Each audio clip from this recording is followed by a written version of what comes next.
voilà, pour cette 30e anniversaire donc, du festival Chéri Chéri, on a voulu faire bien sûr plein de séances comme d'habitude dans les cinémas MK2, mais également des hors les murs, et notamment ici même. Donc cet après-midi, il y avait déjà une conférence avec Anne Crémieux qui l'a animée tout à l'heure. Donc là, c'est une grosse journée pour elle, merci Anne, parce que là, elle est au tango non-stop, quasiment depuis ce midi jusqu'à demain. Parce que là, donc ce soir, on revient avec vous pour une rencontre, et il y aura encore une 3e rencontre demain après-midi. Alors pour celles et ceux qui peuvent se libérer entre 14h et 17h, sur le jeune cinéma queer, avec Iris Chassan, je vais y arriver, Maïté Sonnet et Mathieu Morel, Rose Trochy sera encore là, Anne sera encore là, et Anna Albello aussi. Voilà, donc on fait un petit marathon des 3A au tango. Et donc pour ce qui concerne ce soir, c'est une rencontre qui fait suite à la projection de Go Fish qui a eu lieu samedi au MK de Beaubourg. J'imagine que pas mal d'entre vous y étaient, ou tout au moins ont vu le film. Donc Go Fish, film 1994, donc, qui marquait les 30 ans du festival, vu qu'il avait été diffusé lors de la première édition qui avait lieu à l'American Center. Et on a eu cette chance extraordinaire, c'est que la réalisatrice, donc Rose Trochy, est venue pour nous en fait en France, à Paris, grâce à l'ambassade des États-Unis, grâce à Anna aussi, et grâce à Anne. Donc on les remercie. Et on s'est dit que discuter une demi-heure, c'était bien après le film, mais c'était un petit peu frustrant, et que vous auriez sûrement très envie d'en savoir un petit peu plus et d'échanger avec elle aussi. Et on a choisi un petit peu comme thématique, pour élargir le débat, le cinéma lesbien du do-it-yourself jusqu'au gros budget hollywoodien. C'est un petit peu le parcours qu'a eu Rose, donc qui a commencé avec Go Fish, tout petit budget, vraiment do-it-yourself, jusqu'à Elle World et d'autres productions dont elle nous parlera tout à l'heure. Et Anna également connaît très bien le sujet. Et en fin de soirée, en fin de débat, de rencontre, on fera un petit focus pour faire disons, la jonction, le pont avec aujourd'hui aussi en France. Vu qu'on aura l'équipe d'un film qui est en devenir, qui s'appelle Amante, qui est une émanation en fait d'une web-série qui s'appelait Q et qui a été réalisée par Caroline Fournier qui est ici, et avec Marion Claudel également, donc deux de ses représentantes. Elles nous en parleront tout à l'heure en fin de soirée, on verra le trailer du film, parce que là c'est pareil, c'est un film do it yourself en France aujourd'hui, donc ça nous permettra aussi d'échanger sur ces sujets. Donc Rose va arriver, je crois qu'elle est là d'ailleurs, elle est là, vous allez pouvoir vous installer avec Anna. Voilà, et donc toutes les quatre, on va échanger sur cette thématique donc du cinéma lesbien, et bien sûr c'est une soirée interactive, donc n'hésitez pas, si vous avez des questions, profitez-en, on a le temps, plus que samedi au MK de Beaubourg, on a 2 heures devant nous, donc voilà. Quand vous voulez.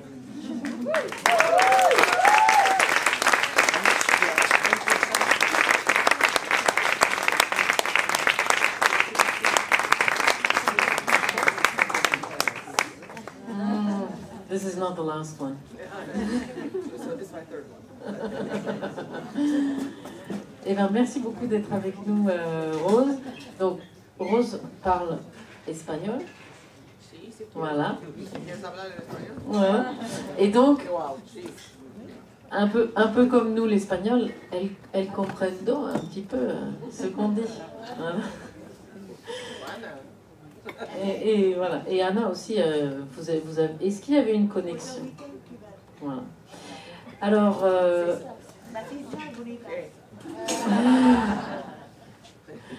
Donc combien d'entre vous ont vu le film là hier, ou c'était hier ou avant-hier? Avant-hier. D'accord. Et combien de gens ont vu le film tout court? Ah ben voilà, bravo. Alors, est-ce que je peux poser une première question à toutes les deux, hein, et à Rose et puis à Anna, tu pourras commenter aussi. Comment est-ce qu'on peut encore faire des films comme... Est-ce qu'il faut encore faire des films comme Go Fish aujourd'hui? Est-ce qu'on peut encore faire des films comme Go Fish aujourd'hui? Do you think there's still a need for films like Go Fish today? And can we still make films like you made Go Fish? Community and do it yourself. 100%. We need the films. We need them more than ever. I will start by apologizing for Trump. I'm sorry. But it's going to affect the world. And it's very serious. So I think do you have to translate? Si, avec plaisir. Donc oui, plus que jamais. Et tout d'abord, je voudrais commencer par m'excuser pour l'élection de Donald Trump. Et ça fait rire, mais en fait, c'est grave et ça va affecter le monde entier. And so one thing I realized today, and through the interviews that I've had being here, is that the French value intellect, and unfortunately, it's not something that's valued in the US. Ce dont je me rends compte depuis en étant ici, c'est à quel point... Pardon ? Ah oui, c'est à quel point en France, quand même, il y a un respect des choses intellectuelles et de l'intelligence, intellect, et qu'aux États-Unis, c'est différent. C'est pas le même respect, on va dire.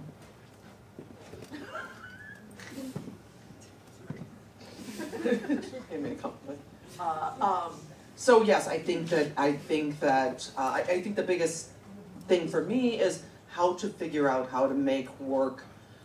So it's crazy that 30. Just strike that. You don't have to translate my gibberish. But it's amazing to me that 30 years later we're back. We make these big steps forward and then we go whoop, like we were sent back. So I sort of feel like your question was, do you feel like there is going to be a need for this work? And I'm like 100%, and that was my answer. Et donc voilà, c'est dingue de se dire qu'on a fait tellement d'avancées en 30 ans et là tout d'un coup on a l'impression d'un retour en arrière. Et donc rien qu'à cause de ça, évidemment qu'il faut encore faire des films de ce genre. Oui, exactement. Et je suis d'accord, c'est par rapport à faire des films comme Go Fish, je l'ai revu samedi, je l'ai vu déjà peut-être 10 fois. Tous les éléments qui parlent, le mélange entre le tranche de vie, avoir l'amitié lesbienne à l'écran, avoir des sujets comme la politique, comme est-ce qu'on peut être couché avec un homme et garder son étiquette lesbienne, la quête pour l'amour. Unless you stay with them. Yeah, then if you stay with him, it's over. Give us the card. No. Here's your new card. But should I do it? Should I say it in English and you translate? No, That way, I was understanding you. Oh, yeah, okay. I'm going to do it with a Spanish accent. Et donc, le film, les lesbiennes et la amitié des lesbiennes, friendship. Non, mais tu vois, c'est ça, c'est que ça m'a retouché. En plus, le mélange entre expérimental et narratif et rom-com et documentaire, qui était, c'est le mélange des genres. C'est un film qui m'a énormément inspiré et qu'on a vu il y a 30 ans au premier Chéri Chéri. On est sorti de la salle, on a dit on va faire des films nous avec nos amis pardon, vous avez vu 3 fois les fausses pubs, mais voilà, c'était un exemple de do-it-yourself, où tu prends juste tes amis, une mauvaise perruque, et donc aujourd'hui, si vous pouvez continuer à faire ça, c'est génial, et raconter nos histoires. Après, c'est vrai que c'est déprimant d'avoir 30 ans, 25 ans de carrière et faire des choses, et que c'est toujours une galère des effets financiers, de trouver des bonnes productions aux productrices, aux producteurs, avoir la distribution. Donc ça, c'est difficile, mais n'empêche que le cinéma, un peu dans nos communautés, déjà pour nous, on veut le voir. Et après, ça va répondre un peu comme avant, comme les années 90, et ça se partage. You lost me at do-it-yourself.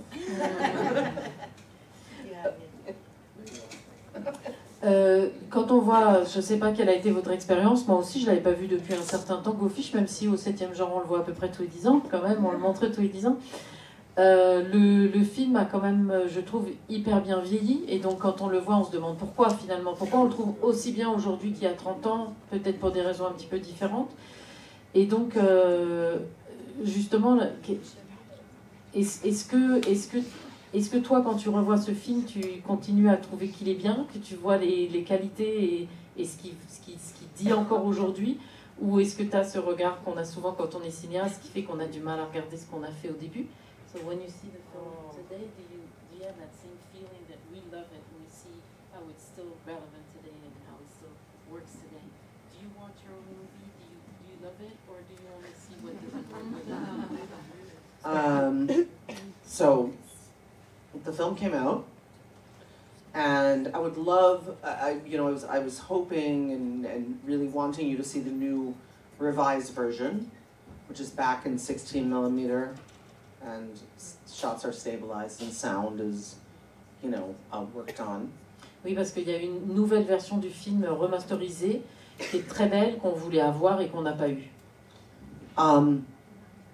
So I don't go and look at my films. I have never looked back at the L Word, for example. I don't watch Safety of Objects or Bedrooms and Hallways or Donc, My Sick Boyfriend. Je ne regarde pas les films que j'ai faits, que ce soit The L Word, Safety of Objects, My Fake Boyfriend. Je ne regarde pas les films que j'ai faits dans le passé. But with Go Fish, it was 11 years. I saw it, there was 11 years that passed. Then I saw it again, and we were here in Paris. VS, who is in the movie, lived in Paris, and Guinevere was there, and we were going to work on Go Fish too, so we watched it. Ah.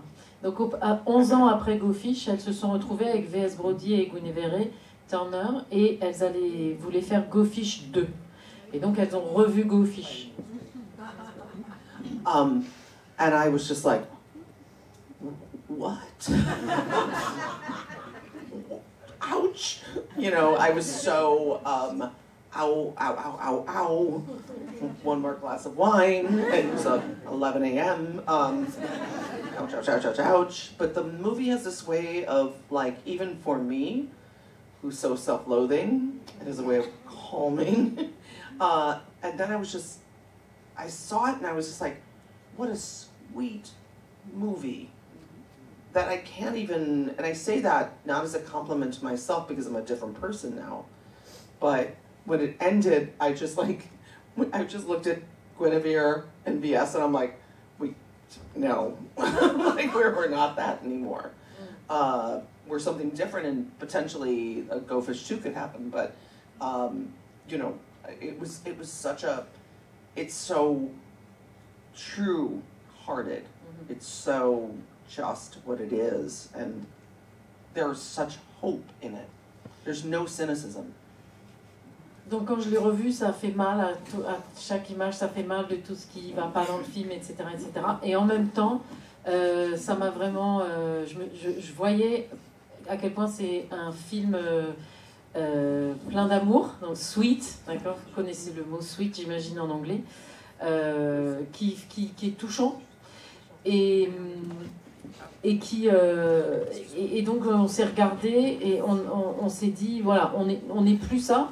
Si on fait un Go Fish 2, qu'est-ce qu'on met dedans? Parce qu'on est plus ce qu'on était, on n'est plus cette communauté-là, etc. Et en même temps, c'est un film qui est tellement vrai, qui est tellement authentique. Et donc, j'imagine que la réponse, c'est ça qui marche encore aujourd'hui. C'est cette vérité qu'il y a dans ce film, même si le monde a changé, même si elles ont changé. C'est ça. Oui. Et est-ce qu'on peut considérer qu'effectivement la vérité qu'on voit dans ce film, qui pourtant est une fiction, mais retrace quand même la vie que vous aviez à l'époque, est-ce qu'on peut dire qu'aujourd'hui, 30 ans après, c'est une sorte de témoignage, d'archive de l'histoire lesbienne aux États-Unis à cette époque?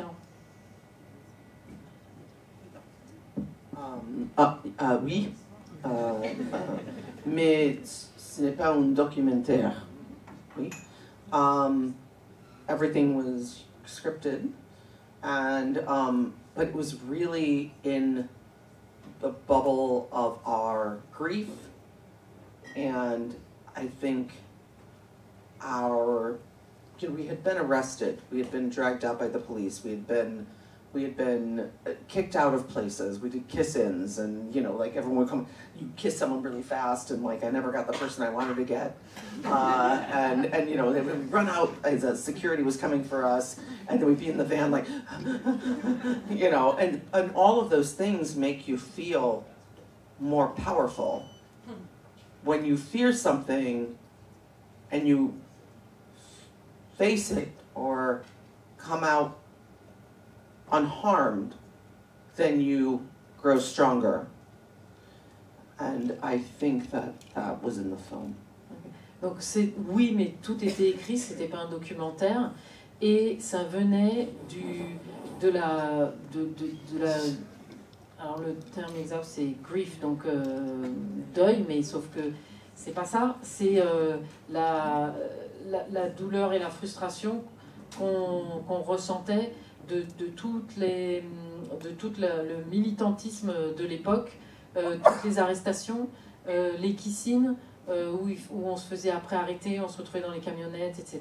Donc, enfin, c'est l'époque de Act Up, et donc le film c'est aussi l'envers de tout ça. C'est la comédie romantique et l'envers de tout ce qu'il y avait, de tout ce qu'on vivait à l'époque. Et ça c'est la vérité. Ça, il y a quelque chose de vrai là-dedans.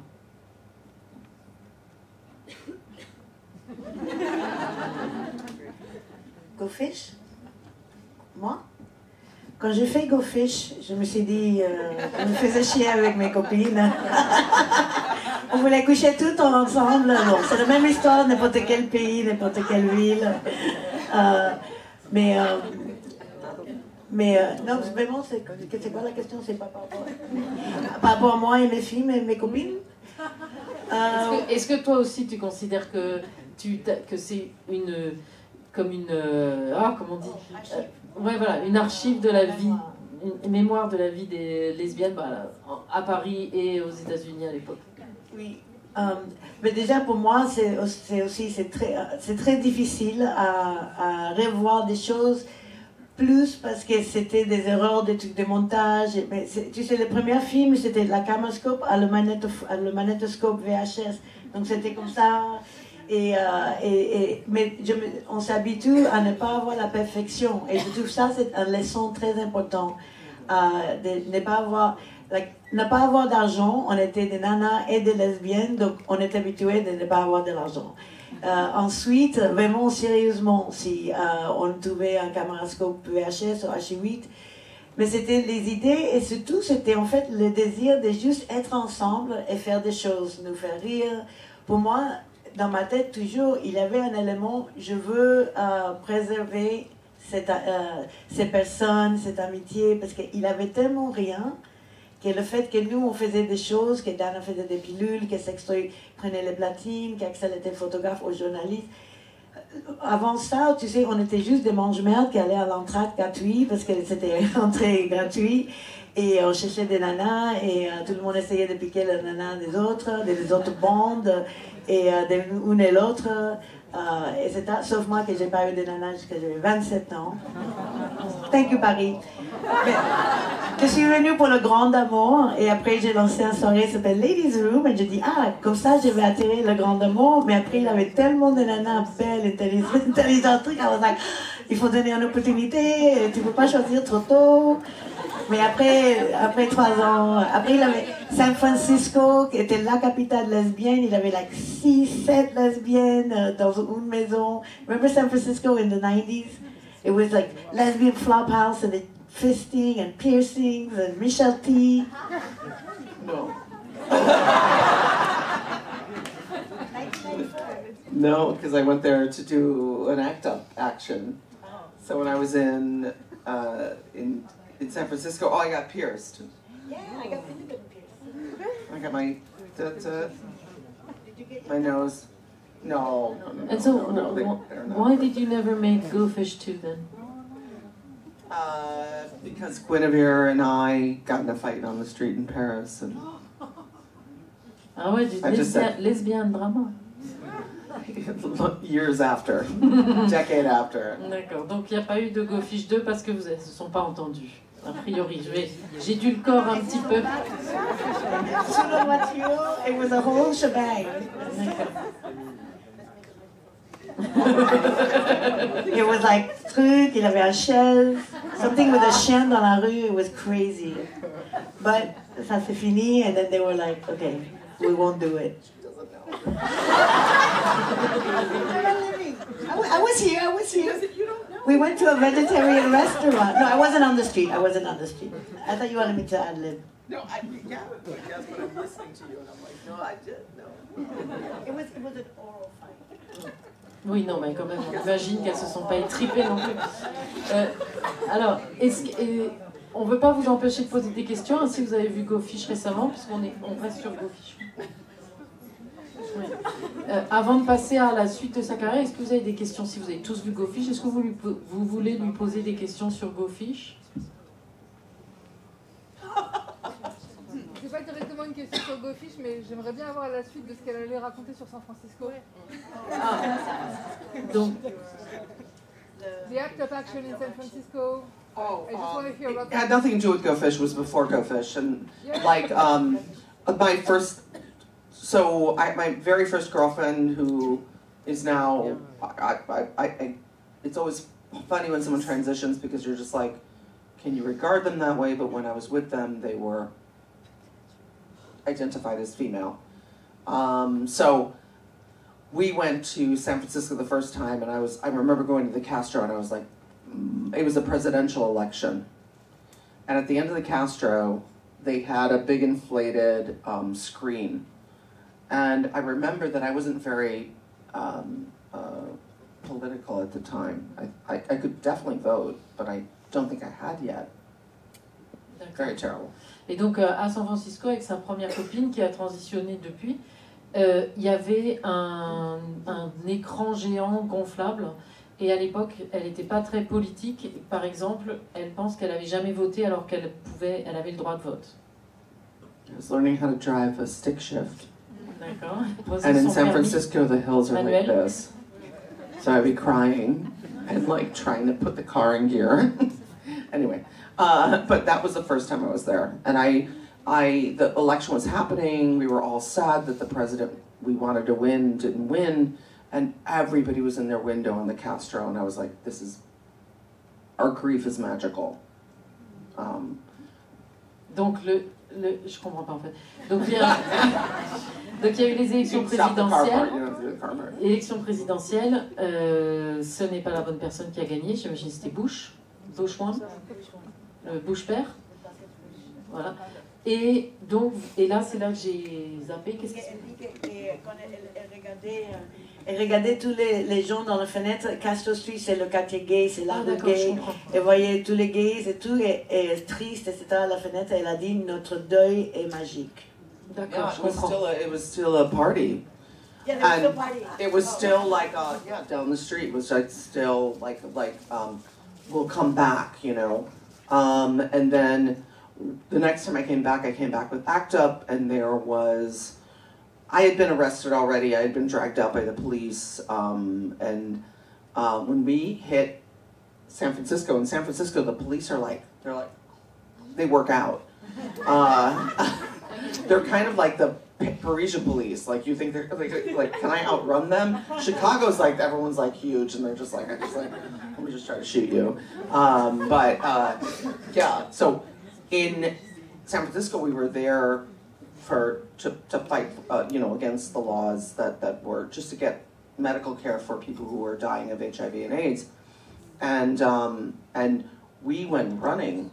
So whenever the police would come, we would just rise up, and just run, and then go to another place and do it, and another place and do it. I can't believe I was that fit that I could outrun the San Francisco police. Et donc la deuxième fois, ils étaient avec ACT UP, et là c'était vraiment, ils se faisaient arrêter, ils partaient en courant, ils se refaisaient arrêter, etc. Donc, activité. Oui. D'autres questions?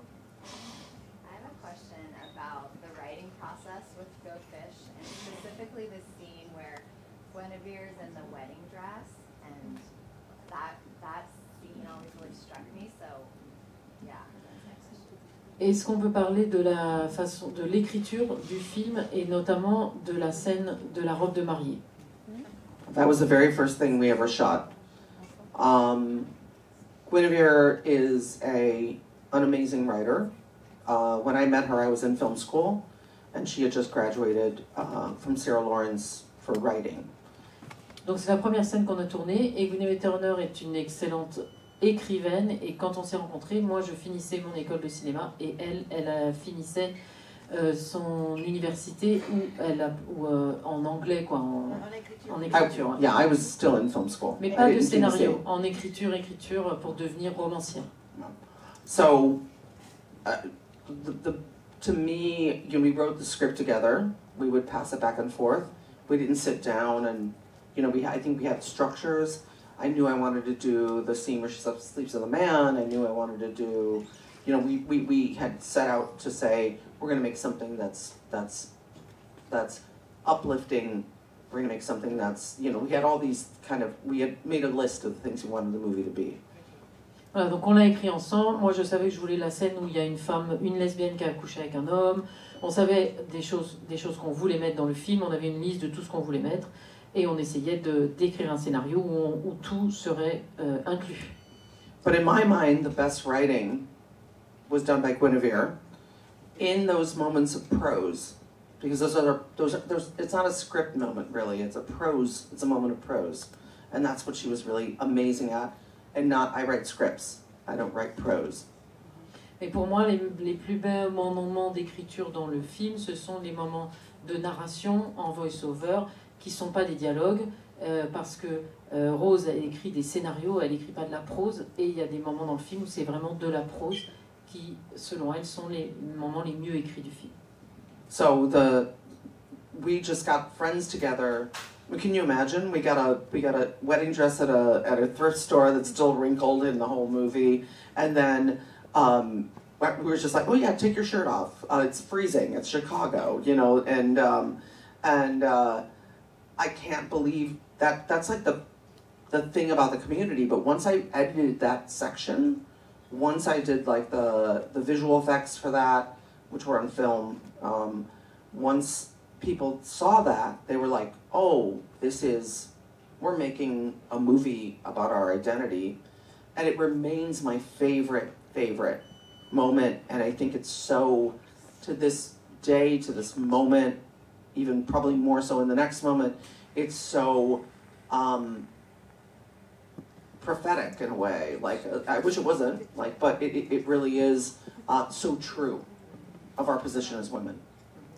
Et donc cette scène, elle a été faite avec que de la débrouille. On a trouvé la robe dans un magasin de seconde main et on l'a jamais repassée correctement.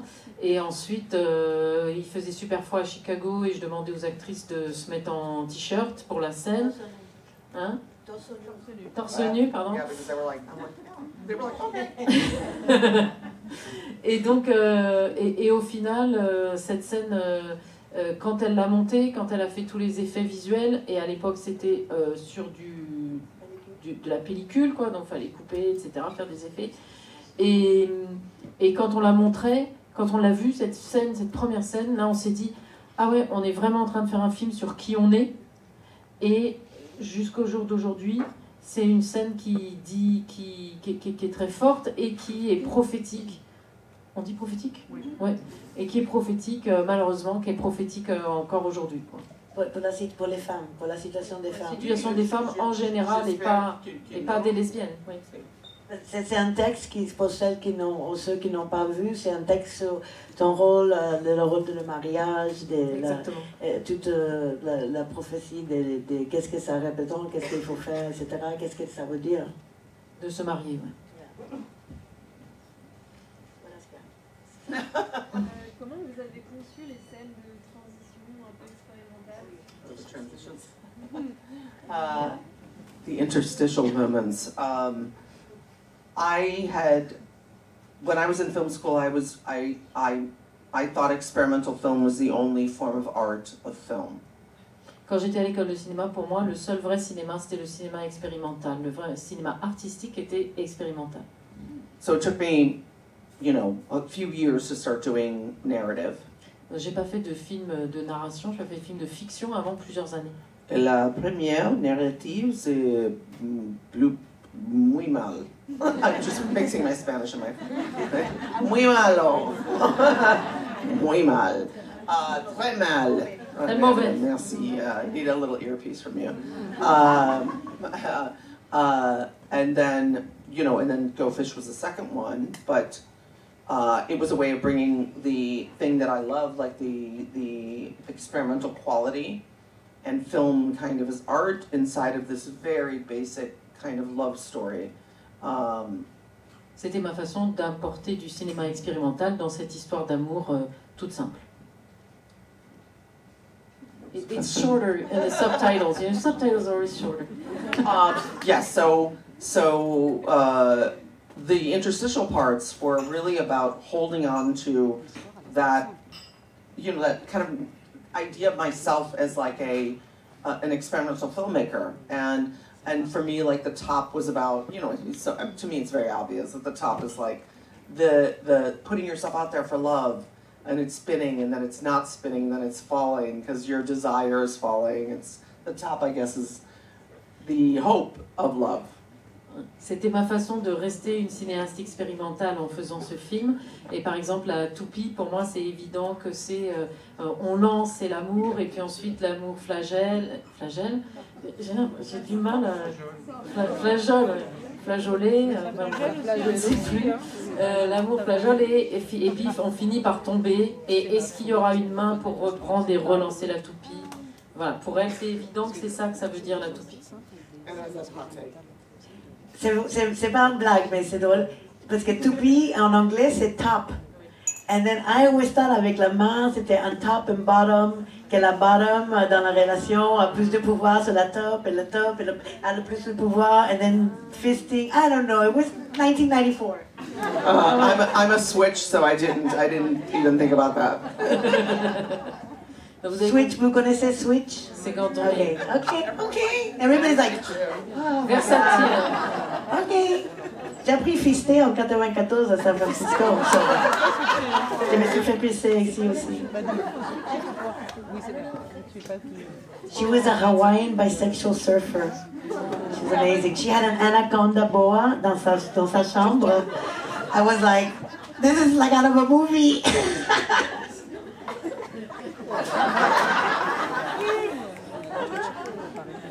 Alors, Anne, elle a une question sérieuse. Moi, j'ai une question sérieuse, mais j'ose plus la poser parce qu'après le fisting et l'auto-reverse, ça va. Voilà. Pour après, c'est pour la faire. Oui, moi je voulais savoir comment, en tant que justement cinéaste expérimental, vous vous situez par rapport à tout ce mouvement du New Queer Cinema, ce qu'on appelait le New Queer Cinema, donc de la première partie des années 90. Donc c'est une expression qui a été créée par une critique qui s'appelait Be Rich dans un article célèbre de 1992. Donc c'est des réalisateurs qui étaient à l'époque très jeunes aussi, Todd Haynes, que vous devez connaître, Greg Araki, Larry Clark. Chez les femmes, il y avait Lisa Cholodenko, Kimberly Pierce, voilà. Et je voulais savoir donc comment Rose se situait par rapport à ses confrères et consoeurs qui étaient dans cette même mouvance de nouvelles formes de cinéma et nouvelles manières de faire, et tout en étant très politique aussi.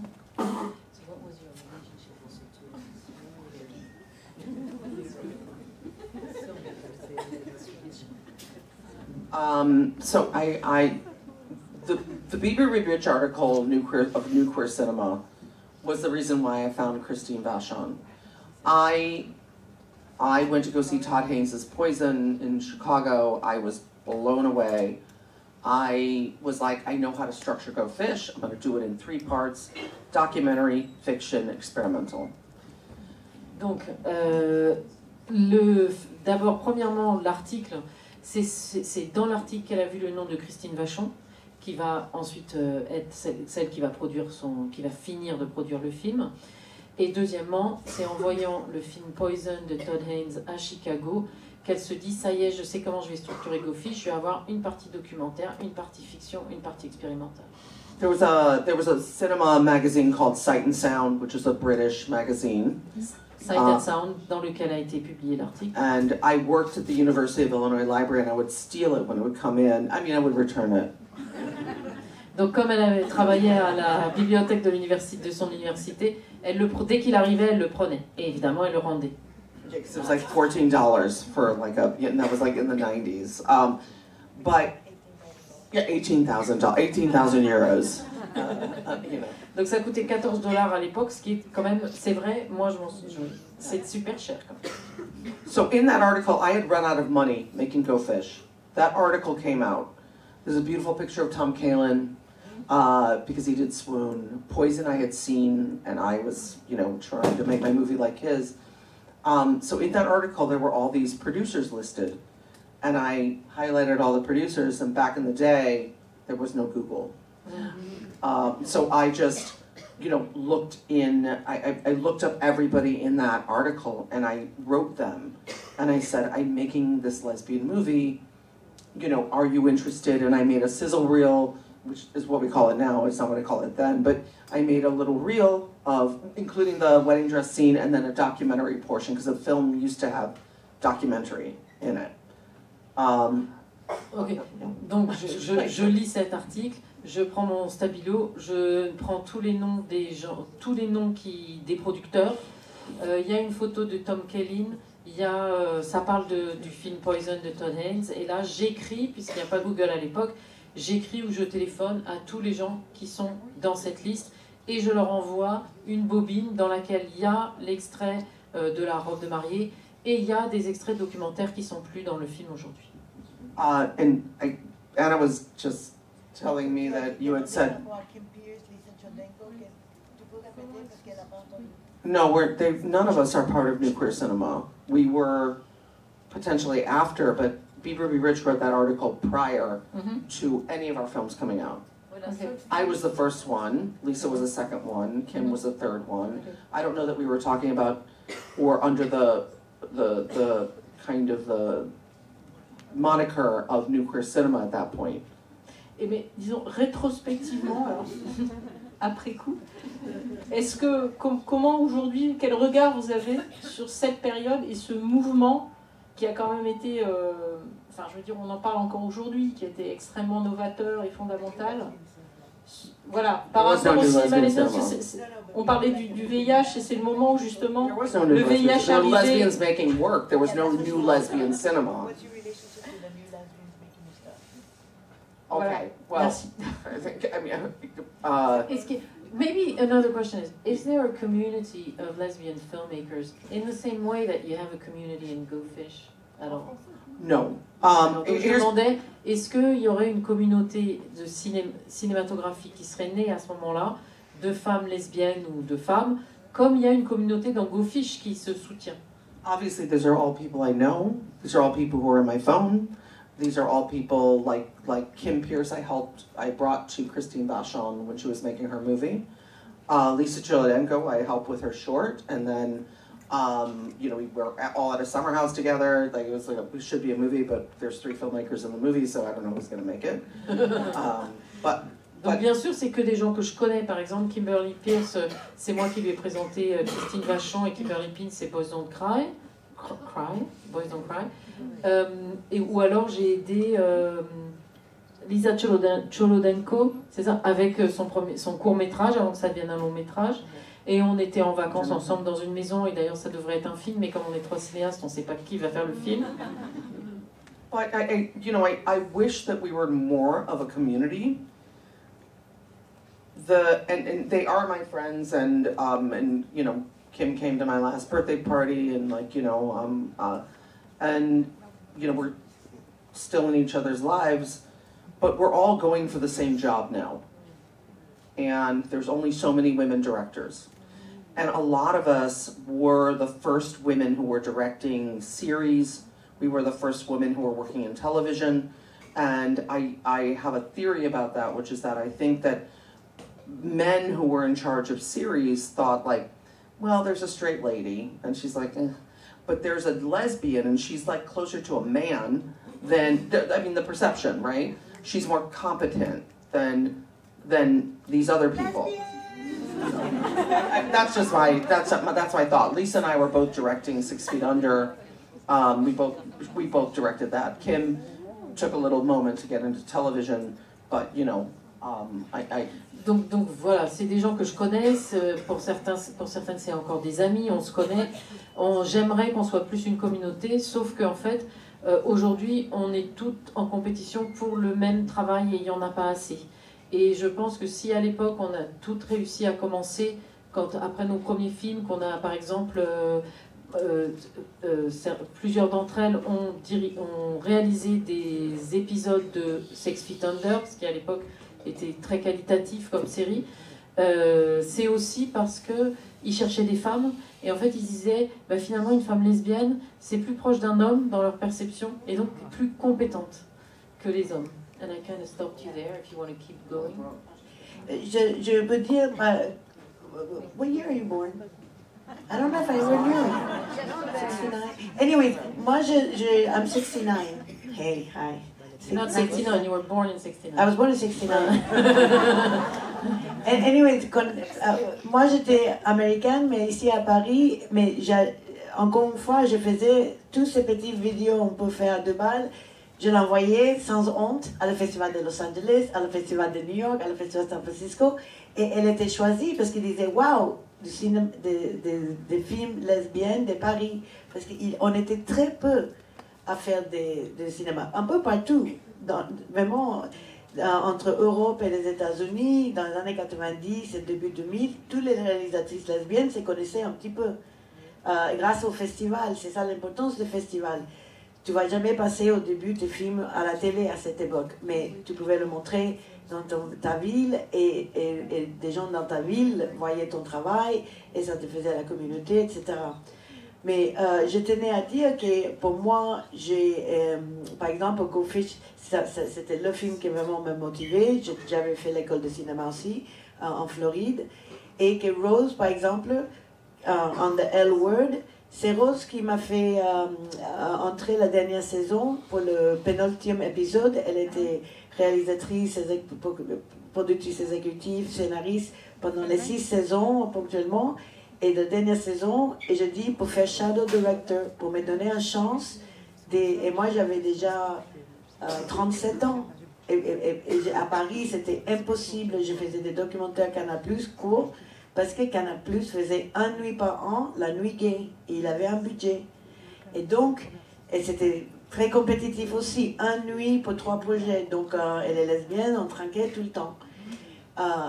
Du coup, quand je vais vivre à Los Angeles et je demande à Rose elle me dit Aline Chaiken a laissé une réalisatrice saison 1 et depuis les 5 saisons elle ne laisse plus personne, mais elle a défendu l'idée et donc j'ai passé 9 jours à Vancouver à suivre Rose, à rencontrer Jennifer Beals, oui, et Shane et tout. Et j'ai plein d'histoires. On peut faire un apéro juste pour parler parce que j'ai appris tellement de ragots. Oh, il avait tellement de choses pour un autre jour. Mais c'est vrai que comme j'étais en France aussi, le sens des compétitions, pour moi, était moindre, même que j'ai observé, c'était très compétitif entre les nanas. Mais c'était très compétitif avec les mecs, et les mecs gays ont entré beaucoup plus vite et beaucoup plus nombreux à la télé et le cinéma. Et ils ne te faisaient pas entrer non plus, tu vois. Donc c'était un peu un double tranchant. Non, je dis pas pour elle.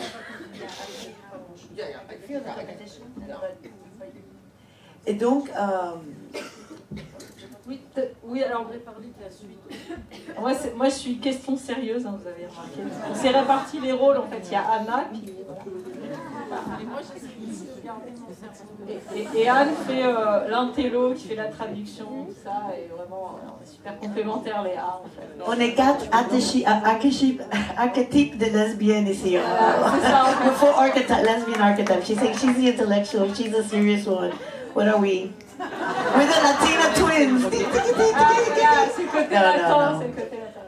Bon, oui, non, moi je voulais savoir, donc après Go Fish, vous avez réalisé également 2 autres films, dont un qui est sorti en France, je ne sais pas si vous connaissez, ça s'appelle Des chambres et des couloirs, ça date de 98, c'était une comédie en fait. hiss. I know, I thought someone Voilà. just hissed. Voilà. Et un troisième film, donc tu as 30 cité years The later, Safety. nothing's changed. Yeah, there's still Et hissing. tu avais cité tout à l'heure The Safety of Objects qui date de 2001, je crois, et qui lui n'est pas sorti en France. Et qui est une, Avec Glenn Close. ouais, qui est une histoire hétéro. Really? It's Ouais, on enfin, Amazon. qui est pas, ouais, qui est pas spécifiquement lesbienne en tout cas, et le deuxième non plus. The Safety of Objects. La sécurité des C'est le premier film de Kristen Stewart en petite. Et après, elle a fait and then after she did Jodie Foster. Panic Room. Panic Room. Ah oui. So Rose a casté Kristen Stewart first, and then son premier rôle de lesbienne, parce qu'elle a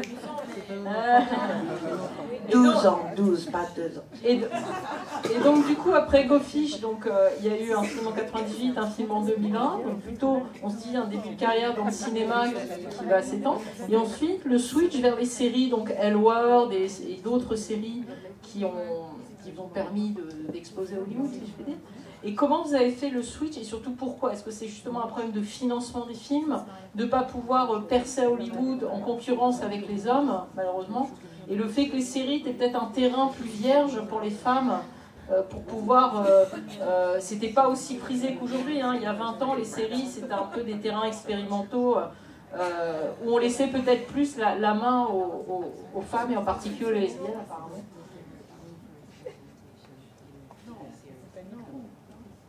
Oh, no. No. Pourquoi pourquoi I'm ne... not being I'm not being a pessimist. I'm just saying that, like, it's very funny how every time I come to France, everyone's just like, why haven't you done this? Why haven't you done that? And it's like, there's not going to be money for that. There will be to make something smaller, to make something that potentially you don't see. I mean, Safety of Objects was my biggest movie, and it wasn't even distributed here. So, I don't know what to say. Like, oh, sorry.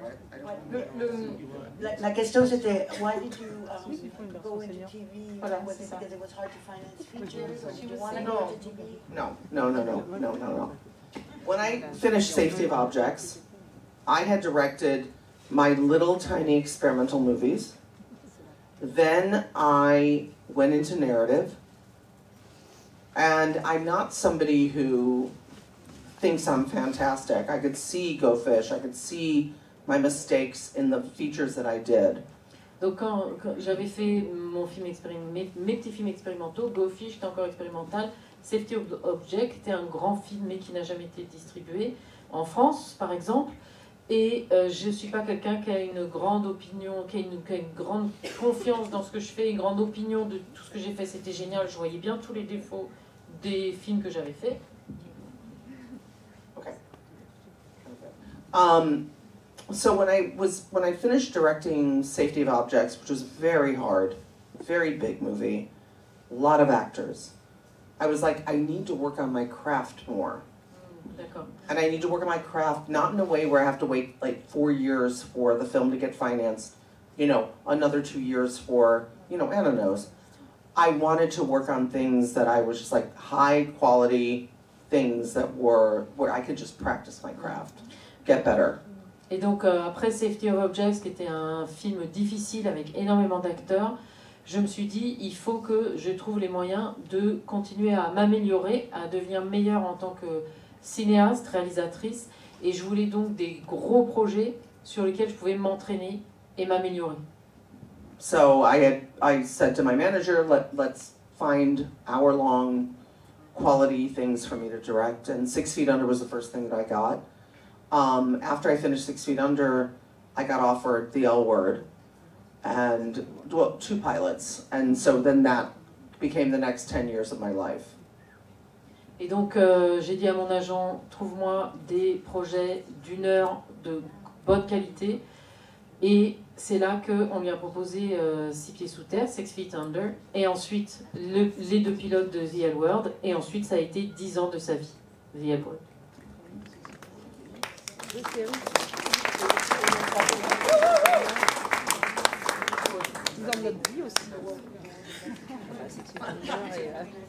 Donc, oui, alors, Donc du coup, les séries, c'était quand même un terrain d'expérimentation, enfin d'apprentissage, de pratique, voilà. Et du coup, aujourd'hui, avec le recul, avec cette expérience à la fois dans le cinéma expérimental, dans le cinéma à plus gros budget, dans les séries pendant des années, qu'est-ce que vous avez envie aujourd'hui de faire? Qu'est-ce que vous avez la possibilité aussi de faire?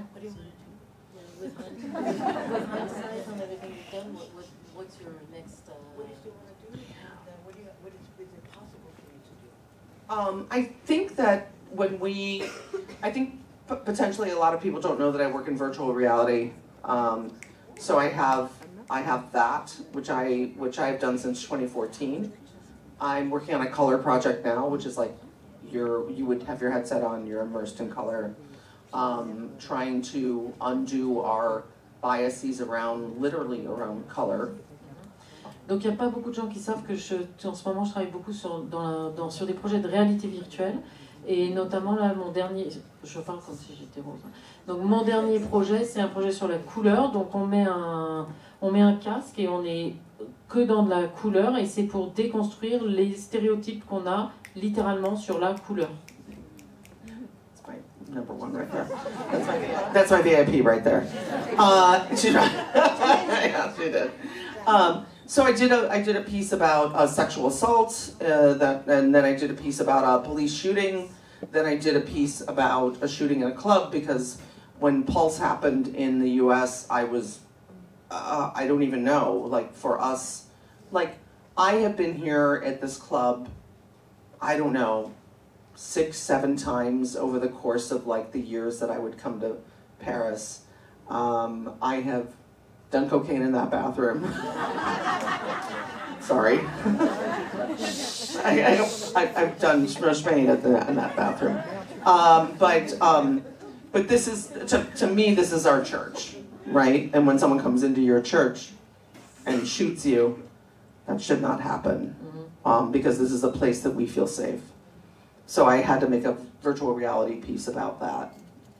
Donc j'ai fait un premier projet sur une agression sexuelle en réalité virtuelle, où on est à la fois la personne qui se fait agresser et aussi l'agresseur. J'ai fait un projet sur, c'était quoi le deuxième? Police shoot, oui, comment on dit, une bavure, enfin, voilà, violence policière, merci. Et le troisième, c'était à la suite de, ben non, c'est le deuxième, non, et le troisième, c'était à la suite de l'attaque de Pulse, dans la discothèque Pulse à Orlando. Et la quatrième, c'est les gens, the people, homelessness. Les SDF. Which is, if you have a headset, anybody who has a Meta headset? Si vous avez un casque Meta. Do you? Oh, well, my piece is called We Live Here. And it's a free piece. About a woman, she died, but she was a woman who was homeless, and it was really about kind of going through her life and her stories, and there's like animation, and you can interact with her objects, and yeah. Et donc ça s'appelle We Live Here, et c'est gratuit si on a un casque Meta. Yeah, and so. Et c'est sur une femme SDF, et on peut toucher ses objets, etc. And then I made a piece called Elliot King is Third. When I stopped doing television for a moment, made a piece called Elliot King is Third, which is about an imagining of trans people which was sort of funny because it was in 2024, which was like, it was the future at the time. I made it in 2014. And then I made, I love to do the Exquisite Corpse with my friends. Ah, d'accord. Elle a fait un cours en 2014 sur un personnage trans, et c'était futuristique, donc 10 ans plus tard, 2024. Donc ça m'intéresserait de voir qu'est-ce que c'était ta vision de 2024 pour le monde, pour quelqu'un trans. Et aussi, elle adore les corps exquises, le jeu surréaliste. Donc le concept, on l'a fait dans son cahier. Mais you're thinking about doing it in video and film? No, I did a piece called Sugar. Oh, Sugar, Asuka. Which was an exquisite corpse. And Guinevere actually directed one of the Ah oui, je connais ce concept. Elle avait fait un projet où elle a divisé le court-métrage en 4 parties, et donc elle a donné à 4 différentes réalisatrices, aux 5 parties, avec 5 réalisatrices, et elles savaient pas, elles n'ont pas lu tout le scénario. Donc chaque partie, elles ont fait le casting, etc. Donc en fait, c'est le même personnage de même histoire. J'ai dit à Cadaveski, mais j'explique le concept parce qu'en cinéma, c'est quand même assez original. Yeah, so it was just trying to make that idea of the exquisite corpse work in a, you know, like taking on the prison system in the U.S. So you follow this woman who's been released from prison, and you know, and it was 5 different filmmakers, and they would know what they had in their pockets. They would know the last scene that they were in. They would have the cast, and then they had, like, I did a sort of a history. I did like faux interviews with the actors, and I work with people of color mainly, and was like, you can create the history for your character, because I really wanted to empower the actors that I was working with. D'accord, donc c'était des cadavres exquis où chaque réalisatrice, elle savait l'objet que le personnage avait dans sa poche, elle savait la dernière scène qui a été filmée, une fausse interview de l'actrice qui raconte sa vie et qui était en partie écrite par les acteurs qui étaient vraiment des gens qui... Were you actors coming out of prison? No. No. Okay. But it was like leaving just like an exquisite corpse, you would have to leave the lines. D'accord. So I was figuring out a way, filmed in, you know, in a series to leave the lines so that it would flow. Voilà, donc, and everybody took it, every director took it in slightly different directions. Donc une adaptation du concept du cadavre exquis au cinéma. Julie, what are some what's a lesbian film or storyline that you saw recently, or you know, the last 5 years that you really liked, and what type of lesbian stories or characters would you like to see now in the future? Because I think there's a lot of filmmakers here too. Est-ce qu'il y a un film récemment que tu as vraiment super apprécié, un film lesbien, et quel film tu voudrais voir qui ne sont pas faits? Donc elle m'a dit, tu réponds, comme ça je te me donne du temps pour réfléchir. Mais déjà, je commencerai par qu'est-ce que j'ai envie de voir.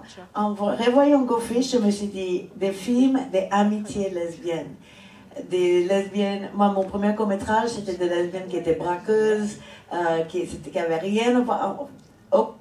Et je regarde une fille, mais c'est un bisou comme ça, que j'étais trop timide à tourner.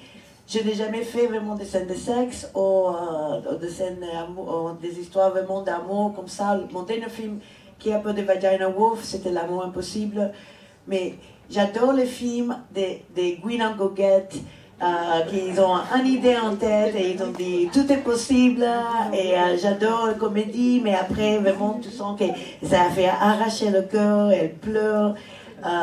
Samedi, si vous étiez là, mon court-métrage c'était sur la solitude, c'était après que la fille que j'étais amoureuse après 10 mois, like, j'étais obligée d'arrêter avec elle, c'était un mélodrame et je pleurais, like, des trucs comme ça, mais j'adore like, des cinémas régionaux, like, on est un groupe de nanas et on habite dans le Ardèche, ou on habite dans le nord du Canada, ou on habite dans le 6e, dans un truc...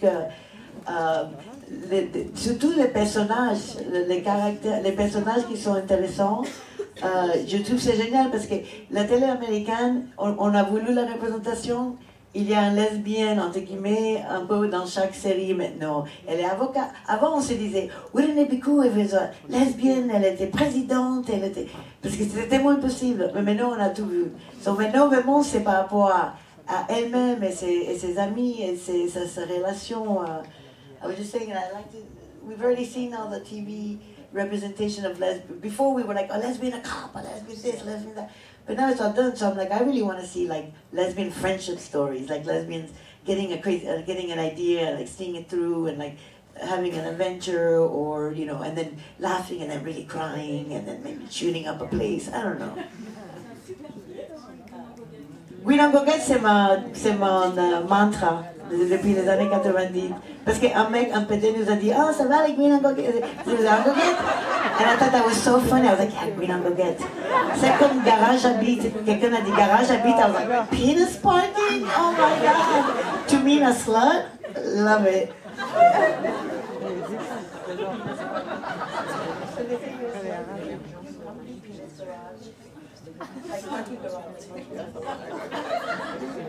Oh, like, wow, French. Après, un truc lesbienne que j'ai vu récemment,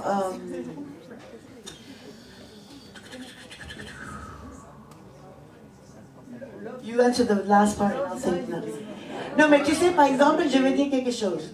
On fait la fine bouche, les lesbiennes en France, parce qu'il avait une série qui était vachement bien faite. C'était, oui, un coming out encore, mais des Iris Bray sur France Télévisions, comment ça s'appelle?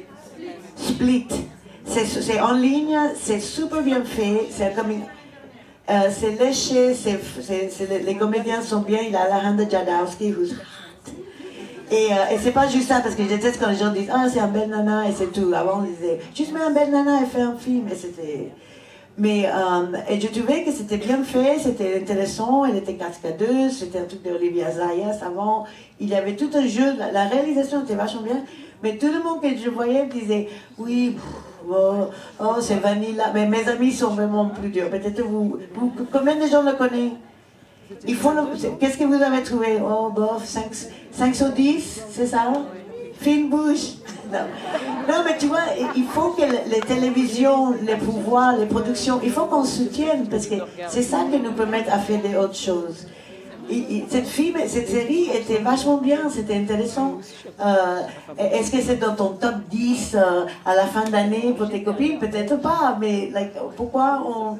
quand même, tout le monde l'a vu. Hein. Les Américains m'a appris un truc, je suis élevée par des cubains complètement dingues, mais les Américains me disent un truc, ils me disent essaye toujours de trouver des bonnes choses, même sur un truc que tu détestes. Et comme j'ai vécu toute ma vie avec plein de choses que je déteste, pour garder mon optimisme effervescent que vous êtes en train de voir, constater, oh, j'ai 55 ans. J'ai pas de retraite, j'ai pas d'argent et j'insiste toujours de faire des choses lesbiennes. Je supplie n'importe qui me rencontre, Mathilde pour faire le témoin.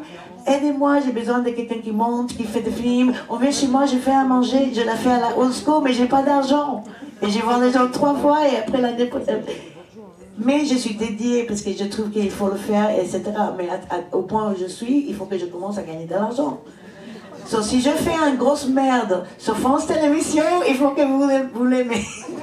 Je fais plein de blagues on et comme ça... Là, on vous prépare. Voilà. Un film sur le peuple.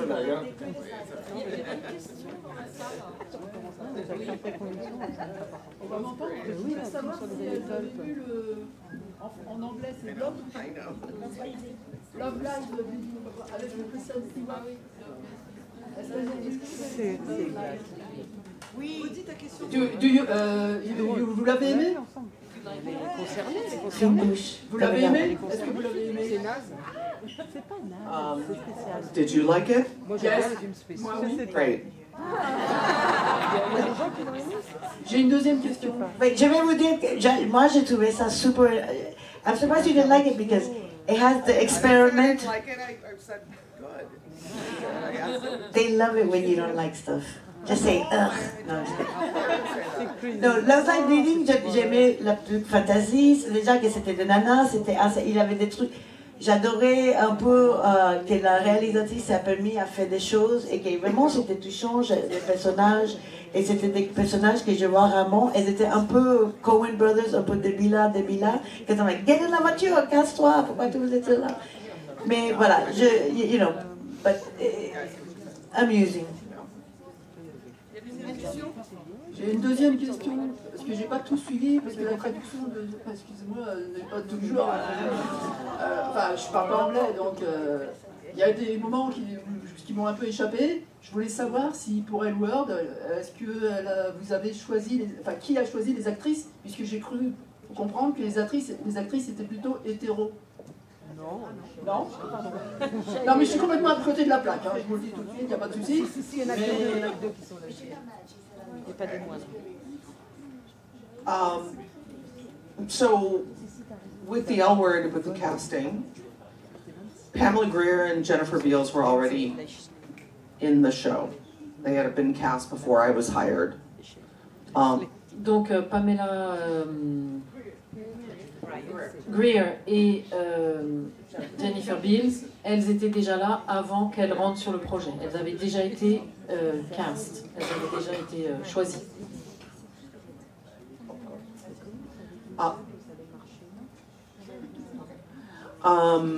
So then we cast the rest. Et ensuite, on a donc choisi toutes les autres. So it was myself, Eileen, and it was sort of like a bit of a, if we can have this person, we'll give you this person. It was a bit of a, you know what? Yes. But like we wanted, for example, we wanted Kate to be in the show. And they were like, I don't get it. I'm like, oh my God, trust me, you should get it, you know. Donc par exemple, elle voulait Kate Manning et il fallait convaincre les producteurs que c'était quelqu'un de bien. Ils disaient non, mais on ne comprend pas pourquoi vous voulez cette personne, on ne comprend pas. Alors qu'ils disaient mais c'est évidemment qu'il nous la faut. Et donc en échange qu'ils acceptent Kate Manning, elles ont accepté. On va savoir qui. And then the rest was really like, you know, they were concerned about the masculinity around some of the honestly straight women who were doing the show. And there were people that I wanted, so I would send them home to like get their hair down, put a dress on. I don't know what I did, but they would. There's a book coming out, so we can read that one. Yeah, there's a book coming out. Kate and Alicia have written a book, which will be out very soon. Et donc, par exemple, il y avait des femmes qu'elle voulait, et dont certaines étaient hétéros, mais comme elles savaient que les producteurs, ils étaient à fond contre... ils ne voulaient pas que ce soit trop de masculinité. Elle disait, rentre chez toi, change ta coiffure, mets une robe et reviens. Et parfois, c'était des hétéros, c'était pas spécialement des actrices lesbiennes. Mais de toute façon, il y a un livre qui va sortir, écrit par Alicia et Kate Manning.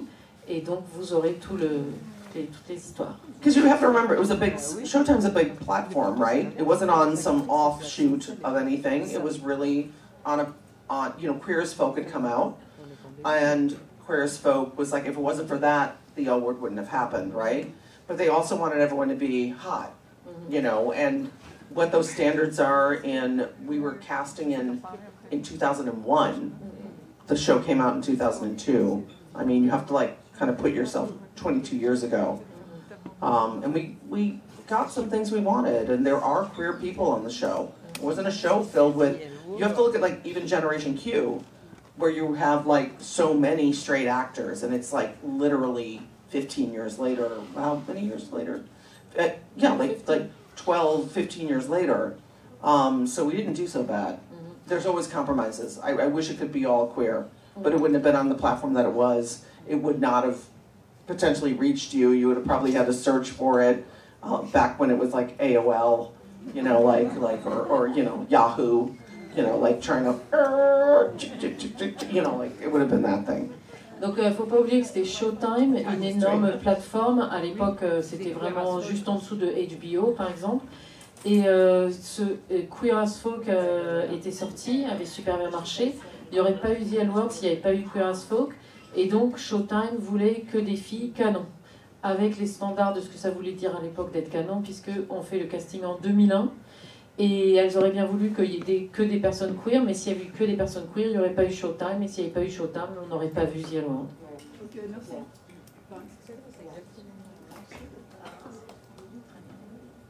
Bah écoute, Anna, il y a encore une question peut-être?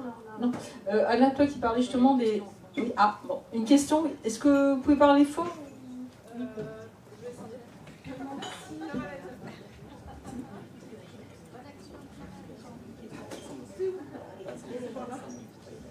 Non, je me demandais juste par rapport à Go Fish et ces années-là, je me demandais si elle connaissait Alison Bechdel, parce que les Gouines à suivre, c'était... Elle sortait ses comics à peu près en même temps, et ça m'a fait beaucoup penser à ses BD en fait, le film. Je trouvais que c'était voilà, un peu les mêmes blagues et tout. Voilà. It was an inspiration. I know the comic. by the time the movie came out, we asked Alison Bechdel to do the intro to the DVD, and she said no.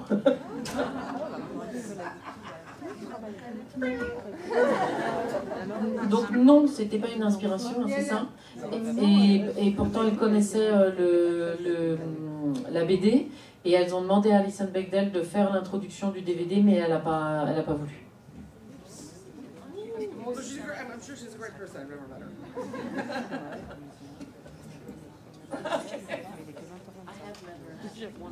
Yes. She just said no to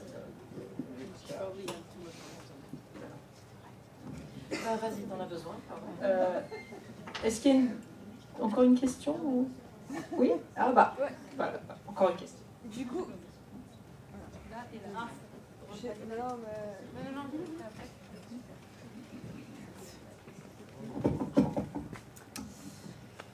Est-ce qu'on pourrait revenir au moment où Go Fish s'est terminé, donc la post-production, et du coup, qu'est-ce qui s'est passé ensuite une fois que le film était fini, la distribution, et du coup ensuite, qu'est-ce que ce film a permis, parce que du coup on passe de Go Fish à finalement après The L Word et Six Feet Under. Enfin, finalement c'est un peu aussi le sujet de ce soir, c'est comment on passe d'un film qu'on a fait avec les copines et avec zéro argent et on arrive dans une industrie qui peut être compliquée à cerner. Donc voilà, j'aimerais qu'on revienne un peu là-dessus. Merci. So my career was like, I started experimental film. Shorts. I was like, a film shouldn't be more than 5 minutes long. That was my mantra. Donc avant Go Fish, pour moi, le cinéma c'est expérimental et ça dure pas plus de 5 minutes. Right. I kind of still think that. I love short films and I love short stories. Sometimes I think things don't have to be long form. It's just that long form sells. Encore aujourd'hui, je pense ça. Je trouve que ça n'a pas toujours besoin d'être long. J'adore les nouvelles, j'adore les courts-métrages, mais c'est les longs-métrages qui se vendent. So, you know, Go Fish did launch my career. My next movie was made for, I don't know how many times the amount of money that we made Go Fish for. And when I made that movie and I was in London, so I had, not only did I have like a cinematographer who was like, had a long resume, actors who were like, had gone to the RNC, like, because I was in London making that movie. I had like these amazing, it was something that for me was like, suddenly I'm like, can I do this? Do I know how to do this with all of the things? And then when I did, even after I did my third movie, even after I did Safety of Objects, which was a movie with so many actors that you know, after that, when I did 6 Feet Under, I was like, it was the first time in my life I had 3 cameras. One that was on a crane arm, right? One that was a Steadicam, and one that was on the dolly. Donc d'abord, je vais à Londres, en Angleterre, faire Bedroom and Hallways avec que des acteurs professionnels, dont certains ont été à la Royal Shakespeare Company. Pardon, désolé. Ensuite, même Safety of Objects avec plein d'acteurs qu'on connaît aux États-Unis, donc c'est encore un autre univers. Enfin, 6 Feet Under, c'est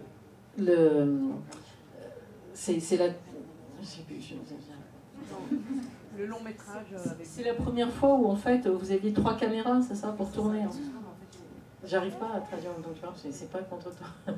Et donc pour la première fois j'avais 3 caméras, une grue, une Steadicam et une troisième, et une dolly, voilà. Et donc c'est là qu'elle a repris son micro et j'en ai profité pour parler. Do you need my mic? Is yours out of battery? No. I'm sorry. I think I miss. To answer your question, going from one to the other was always a step up in terms of budget, and so I think for all the filmmakers in the audience, I think try to grow with the project that you're given, because I think what happens with a lot of us is that we have sort of imposter syndrome, and you know, and it doesn't behoove you. Just try to be in all of the things that you're given. And my career has been one that has been like, I've had a lot of things, then I've had less, and I've chosen less. Because I think sometimes there's something truthful that comes out of less. But maybe that's because I grew up religious, I don't know. Voilà, et donc à chaque fois, donc par exemple, elle a dit tout à l'heure, j'ai pas traduit, que quand elle est passée de son deuxième budget, c'était des dizaines de fois plus que avec ce qu'elles avaient pour faire Go Fish. Et donc à chaque fois, c'était quand même une énorme marche à monter. Et donc le conseil pour des gens qui vont faire un petit film, qui ensuite vont avoir des opportunités grâce à ce film, ben, qu'il ne faut pas avoir peur, qu'il ne faut pas se penser toujours imposteur, qu'il ne faut pas avoir le complexe de l'imposteur, et qu'il faut y aller, et qu'il faut croire qu'on est capable de faire avec des plus gros moyens. Et ensuite, elle a aussi eu des moyens moins importants, et parfois elle a choisi des moyens moins importants, parce qu'elle pense aussi que c'est avec des moyens moins importants qu'on arrive à faire des choses qui sont plus vraies. Mais est-ce que... Et puis ensuite, elle ajoute, bon, je ne sais pas si c'est parce que j'ai une éducation religieuse que je pense ça, mais en tout cas, le fait est que c'est pas parce qu'on a beaucoup qu'on va éternellement avoir beaucoup.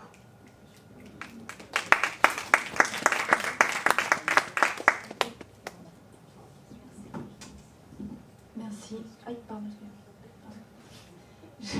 Je voulais poser une question à propos de l'écriture, parce que Go Fish, je trouve qu'à chaque fois que je la vois, c'est un film super spécial, très moderne, toujours, même aujourd'hui. Et je l'ai vu sur mon ordinateur, téléchargé à une mauvaise qualité. Et juste après, j'ai commencé à regarder The L Word. Et les deux choses ont été mind-blowing, eye-openers, and all of that, quand tu viens d'un endroit où il n'y a rien de tout ça. Mais il y a quelques années, il y a donc The L Word, Generation Q. Et je trouve que c'est terriblement vieilleux. Moi, il y a quelque chose dans l'écriture que je trouve dur à regarder et je suis très énervée contre cette série. Et je voudrais connaître votre avis. Et tout à l'heure, j'ai oublié de... Before I forgot to translate when you said, j'ai oublié de traduire tout à l'heure que dans Generation Q, par exemple, il n'y a pas plus d'acteurs queer que dans The L Word. Il y a aussi plein d'acteurs hétéros dans Generation Q, donc on ne se sentait pas si mal sorti en 2001 quand on a fait le casting par rapport à 15 ans plus tard, 20 ans plus tard. Yeah. I guess So the one thing that I can say to you is that I do not disagree. Donc je ne suis pas d'accord. And it was such I felt like it was important for there to be a new voice. I didn't insert myself, or it was really my agent who pushed me to direct on the show. And I was like, I think that it should be their thing. So when I went to, I think it's a lost opportunity. Donc je considère que c'est bien qu'il y ait un nouveau discours, qu'il y ait une suite, mais pour autant, j'étais pas à fond. C'est mon agent qui m'a vraiment poussé à participer. Pour moi, ça reste leur projet, et je trouve que c'est un peu une opportunité manquée. All I will say is that I know the other person who pitched the show idea, and I wish it would have gone down that road, because I think that would still be on the air. Désolé. Voilà. Et donc elle connaît quelqu'un qui avait aussi pitché la suite de The L Word, une autre version de la suite de The L Word, et qu'elle pense que ça serait toujours là, le show continuerait aujourd'hui si c'est cette version-là qui avait été choisie. Anna, tu voulais rajouter quelque chose? Est-ce qu'il y a d'autres... Ouais. Moi, je me demande du coup, par rapport à cette réponse-là, est-ce oui. que aussi le fait qu'il y ait très peu de représentation lesbienne dans les œuvres cinématographiques, il y a une mystification de ces œuvres-là et que du coup, il y a une pression énorme et que ça peut se retrouver par exemple dans la suite de The L Word qui est finalement vraiment pas terrible. Dans Split, je suis désolée, mais c'est vraiment pas terrible. Il y a très peu de lesbiennes qui s'y retrouvent dedans. Et voilà, j'ai l'impression qu'il y a une énorme pression et qu'il y a vu qu'il y a très peu de films lesbiens, on se sent obligé d'aimer les films lesbiens qui sortent au cinéma. Et en fait, après je suis d'accord, il faut soutenir en fait ce qui se passe. Mais moi j'ai envie d'avoir le droit de ne pas aimer Love Lies Being par exemple. Quoi. Alors, donc en fait la question c'était comme il y a vraiment peu de représentation lesbienne à l'écran, est-ce qu'il n'y a pas une espèce de mythification, c'est-à-dire on se sent un peu obligé dès qu'il y a quelque chose comme Split ou L Words, Q Generation, ou Love Lies Bleeding, d'aimer quoi, parce que comme il n'y a pas beaucoup de choses, on sent un peu, il y a une pression pour se dire il faut aimer. Donc je vais traduire. Hein. Et même dans le processus, non, mais même dans le processus créatif. Même dans le processus créatif. Avant, les gens voilà. sont coincés quoi. Voilà, est-ce que ça bloque un peu quoi, ou même au niveau de la création? Always when you're getting money for something, especially in the US, there's always going to be a compromise. The L Word happened 22 years ago, right, when it started. All that's happened in Hollywood and all that's happened in the time since is that it's been, we're trying to make it into this kind of guaranteed sum. And something that's subjective is not, right? That's why there's all this old IP, Barbie, something 1, 2, 3, 4, something that anything that's been had is popular in popular culture. Yes, Marvel, DC, all of this. That's why you're seeing everything like over and over and over again.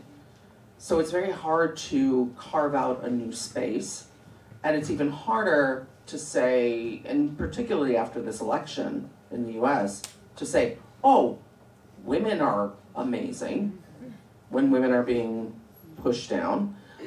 For example, and sorry, I'm going too long, but I've been trying to make a series about, you know, New York in the 90s, lesbians in New York in the 90s, like a dirty, sexy, and nobody wants to hear it. And that was before Trump was elected.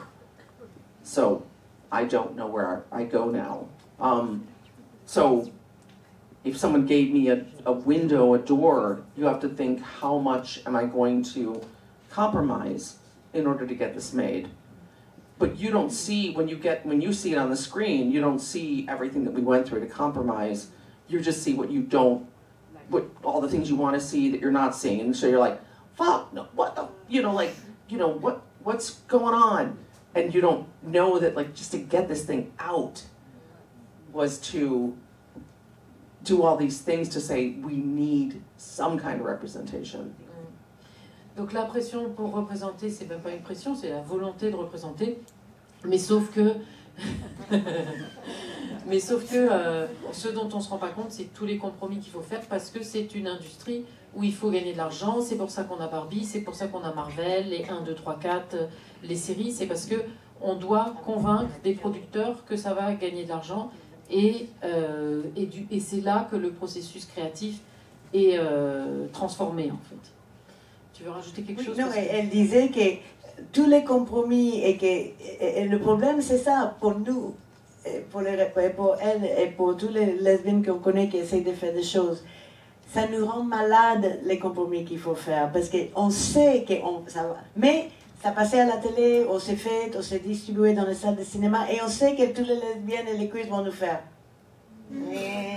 C'est pour ça que je me suis avancée en sachant, parce qu'on ne se rend pas compte déjà qu'est-ce qu'on souffre pour avoir ça. C'est pour ça d'ailleurs que je n'ai pas d'argent, que je continue à autoproduire ou à faire des choses en petite, ou à écrire pendant 3 ans, et travailler au bar La Mutinerie, et faire des Airbnb nettoyage, you understand? Donc, et même pour Rose, elle dit, il y a des moments où elle a du travail, il y a plein de moments qu'elle n'a rien. Et c'est la même histoire. La seule qui s'est bien en sortie, c'est Jamie Babbitt, ok? Madame Cheerleader, parce qu'elle était bien implantée dans la télé. Maintenant, c'est vrai, c'est pas qu'à dire changer vos goûts pour les choses, et c'est pas dire, mais tu vois, Rose, toutes les réalisatrices que je connais ont un film qu'on a autoproduit. Elle a dit, mon premier film, personne l'a vu, même moi je l'ai pas vu, parce qu'elle a dit c'était horrible. C'est différentes raisons, mais parfois c'est apprendre, c'est faire des choses, et c'est aussi apprendre comment naviguer la télé, comment naviguer les producteurs de cinéma qui ont l'argent.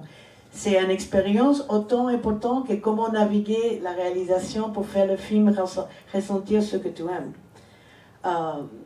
Voilà. Donc, mais moi, je propose qu'on dise, qu'on dise quelles sont les séries ou les films qu'on a adorés, là, qui représentent des lesbiennes. Il y en a quand même. Gentleman. Qu'est-ce que vous pouvez nous recommander? Qu'est-ce que vous trouvez? Parce que j'ai même pas de Netflix, j'ai rien, je regarde YouTube. Hein? Moi, j'ai adoré Dickinson, par exemple, la série Dickinson. C'est génial avec le réalisateur, c'est comment il s'appelle? By Hook or by Crook. Silas Howard, ouais, ça. Et il a le long métrage sur Emily Dickinson qui s'appelle Wild Nights de Emily. J'ai produit ce film pour Madeleine Ornick. C'est son 3e film. Et c'est très très bien. Tous ces films sont géniaux. Lesbian, Codependent, Space Alien, Six Others, c'est génial. Foxy Morgan. What's six? Ça s'appelle Codependent, Lesbian, Space Alien, Six Same. Elle s'appelle Madeleine Ornick. Elle a fait Foxy Morgan, c'est 2 lesbiennes gigolo prostituées à New York. Génial, fait avec des ficelles. Wild Night with Emily, que j'ai produit. Un film d'époque, on l'a produit pour $95 000. Mais j'ai pas dormi pendant 5 semaines. C'est vraiment très bien. Et c'est une véritable histoire parce que Emily Dickinson, on disait qu'elle était juste dans sa chambre, elle savait rien. Bien sûr, elle était lesbienne, la belle-sœur a effacé. Quand il disait j'aime elle a effacé, mais c'est lui. Ils ont littéralement changé ses poésies, publiées, mais c'est comme ça que Emily Dickinson est devenue célèbre. Parce que c'était après sa mort. Quel autre film? Women Who Kill. What's her name? Women Who Kill was at Sundance. That tall Brooklyn girl that is a woman, very deadpan, she talks like this. Anyway, ça c'est autre chose. C'est même difficile d'avoir nos films sur Netflix ou sur Amazon qui étaient dans 0,03 centimes pour chaque heure et demie que quelqu'un. J'ai enlevé mon film de Amazon parce que je recevais 19 centimes tous les 3 mois. And I was like, mais par contre, il avait like 500 ou 600 vues. And I'm like, I'm making Amazon money for the shit. Mais après, il faut que je le mette en ligne, que je trouve une manière de le monétiser et après le communiquer, la distribution. Tu sais que ce qui nous fatigue le plus, c'est faire notre film, le financier, le distribuer, à faire tout nous-mêmes. But this is a good transition for Caroline, because elle a fait le crowdfunding, elle a réalisé, et elle va distribuer. Elle m'a devancé, là, c'est formidable. Voilà, donc... Est-ce qu'il y a des monteuses ou des chefs-op ici? Quelqu'un monte, quelqu'un chef-op? Venez nous voir après. Okay. Alors, une dernière question que je vais répéter, mais la toute dernière, parce qu'après on va vraiment passer à la transition. Du coup, c'est un très bon point. Est-ce qu'aujourd'hui, on a au niveau de la production et de la distribution, est-ce qu'on a des alliés en fait pour... En France? Bah, je parle en fait dans le milieu du cinéma. Ah, moi je connais mieux la France, mais pour les États-Unis, on a Florence Foresti, on a toujours Florence Alors donc, Foresti. est-ce que pour la production et la distribution, il y a des alliés? Alors, je peux peut-être répondre un peu plus pour la France, mais pour les États-Unis, je vais laisser Rosé Anna peut-être répondre. Ouais. Donc, non. Bon, ok. Oui, est-ce que pour la production et la distribution, vous avez... Oui, voilà. En fait, hier soir, je viens d'apprendre à Rose que Jennifer Beals et Aline Chaikin, Aline la créatrice, ont annoncé qu'ils ont lancé un nouvel projet de production, elles deux. And I said, do you know that it is? She's like, no, I'm going to write them. On va les écrire. Et elles disent clairement dans le truc de presse qu'elles veulent spécifiquement créer des films, télévision, multimédia, trucs lesbiennes et queer. Donc voilà, ils ont fait quand même un peu d'argent avec L-Word, etc. C'est intéressant. En plus, Jennifer Beals, elle a une très bonne éthique. She's ethical, Jennifer Beals. She's very zen yoga. Après, il y a des distributeurs. What? Do you know something about Jennifer Beals that I don't know? No. Anyway, Les ragots, je sais, c'est pas. Après, dans les cocktails, vous pouvez lui poser toutes ces questions. Après, même la distribution pour les futures réalisatrices parmi nous, il y a Outplay.fr, il y a des distributeurs, mais tu vas avoir très peu en avance parce qu'eux-mêmes, ils ont peu. Ou il y a des boîtes qui. Tout le monde te dit prendre le maximum au début. GoFish, ils n'ont rien touché. Ils ont eu un truc en avance. Et après, tout ce que ça s'est vendu, Attends, mais qu'est-ce que tu veux dire par parmi nous? MG, c'est parmi nous. Non, je rigole.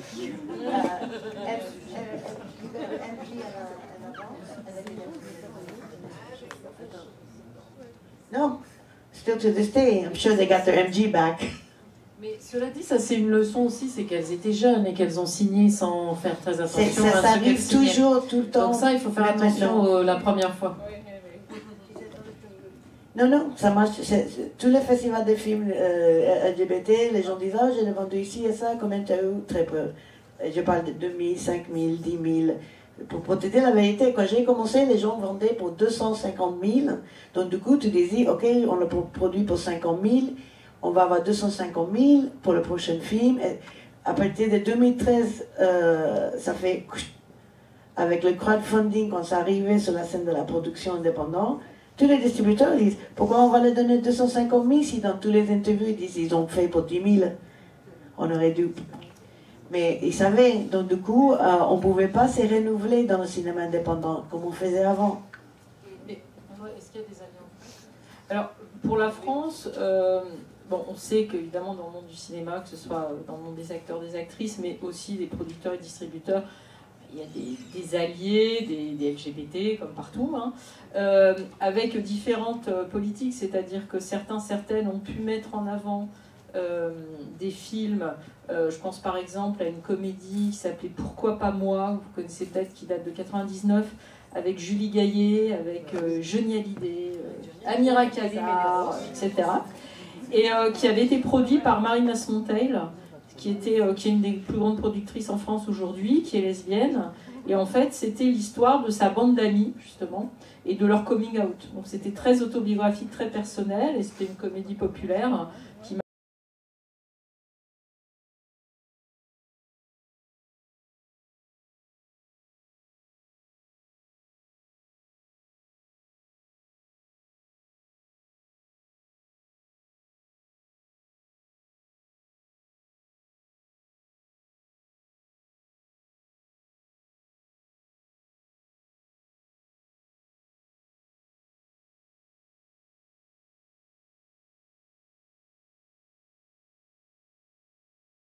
aux États-Unis, peut-être encore plus qu'en France, on reconnaît un peu plus le côté artistique, mais néanmoins, il y a quand même une polarisation de plus en plus de l'industrie du cinéma, c'est-à-dire de moins en moins de ce qu'on appelle de films du milieu. Ce qu'on appelle films du milieu, c'est-à-dire c'est des budgets moyens. C'est-à-dire c'est pas du film do it yourself fait avec 3 francs 6 sous, mais c'est pas non plus des gros blockbusters. Et ça, il y a de moins en moins de place parce que tout simplement, il y a une uniformisation aussi de ce qu'on peut voir sur écran.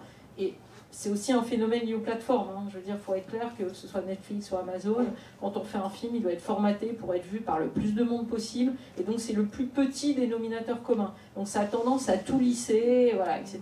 Donc, il reste encore un cinéma indépendant qui va plus volontiers s'attaquer justement à des sujets non consensuels, comme avait pu le faire New Queer Cinema dans les années 90. Et c'est souvent, le cinéma, c'est pas celui qui a le plus d'argent. Enfin, moi, par exemple, je sais pas, je connais bien Ducastel et Martineau, vous connaissez peut-être un couple de cinéastes qui avaient fait Jeanne et le garçon formidable en 1998, donc ils sont quand même dans le secteur depuis longtemps. Ben, l'un a fait toute sa carrière de prof de fac, Jacques Martineau, il a un vrai métier entre guillemets à côté, il est prof de fac. Et Olivier Ducastel est monteur de métier. Et donc lui vit, mais il a surtout été directeur de l'enseignement à la FEMIS. Là, il est fraîchement retraité. Et moi, je les connais bien. Ils me disent, ils ont beau avoir fait une dizaine de films, dont certains quand même relativement connus.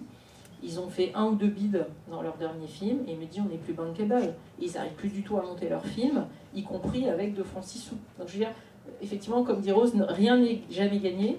Et surtout, pour ce qui est cinéma indépendant, entre guillemets non formaté, alors que ce soit LGBT ou autre, parce que ça peut parler des minorités, ça peut parler du... Alors, j'ai dit le handicap, alors, bon exemple. Bon, on a eu le petit truc en plus, mais vous voyez comment c'est Voilà, c'est une manière de traiter le handicap, comme on a pu avoir une manière de traiter les questions LGBT. C'est-à-dire qu'il faut toujours être dans une question de consensus et de grand public, de film qui peut voyager dans le monde entier, qui va choquer personne, qui va pas être interdit à moins de 16 ans, à moins de 12 ans, qui ne risque pas d'être attaqué pour X ou quoi. Donc ça fait un petit peu une soupe tiède. Voilà. Donc en gros, c'est un petit peu où vous êtes dans l'industrie avec tout ce que ça comporte et peut-être espérer faire de l'argent, ou vous êtes dans l'art. Et voilà. Et mixer les deux, c'est hyper compliqué. Enfin, moi, c'est le point de vue géant pour la France. J'imagine que c'est un peu pareil ailleurs. Voilà, je pense que c'est un peu universel. Hein. Raw. Grave, ouais. Alors, pour la transition, justement, avec la France, et le do it yourself, et les projets indépendants, et l'amitié entre filles, et des films montrant des lesbiennes, et j'allais dire leur vraie vie, on va demander à leur meilleure vie, voilà, ou leur meilleure vie, c'est ça. On va demander à Caroline Fournier, à Marion Claudel de venir présenter leur projet de long métrage qui s'appelle Amante et qui fait suite à une web-série que vous connaissez peut-être. Donc voilà, c'est l'idée justement de montrer autrement la vie des lesbiennes aujourd'hui.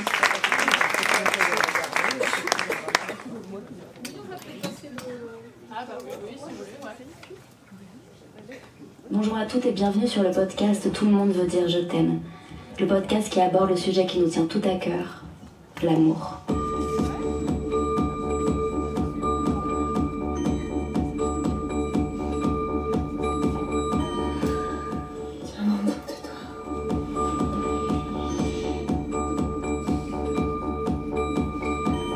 Ça vous embête pas si je me mets au milieu?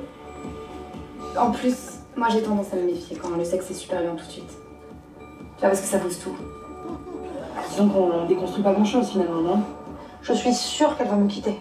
Mais arrête de gâcher le meilleur en pensant au pire. On devrait pas se voir en dehors des séances. Oh, en ce moment, les relations peuvent être très compliquées, surtout avec Mercure en rétrograde.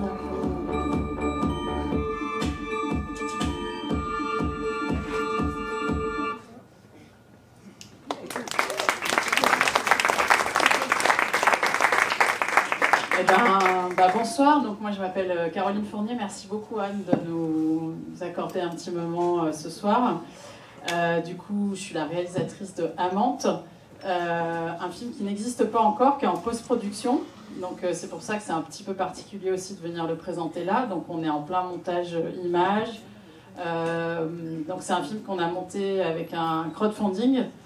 Donc je me reconnais complètement à 100% dans tout ce qui a été dit auparavant, à savoir qu'effectivement trouver de l'argent pour des films lesbiens, surtout que nous on a une particularité très forte de ce projet-là, c'est qu'il n'y a aucun homme dans l'histoire, donc c'est simple, il n'y a absolument que des femmes.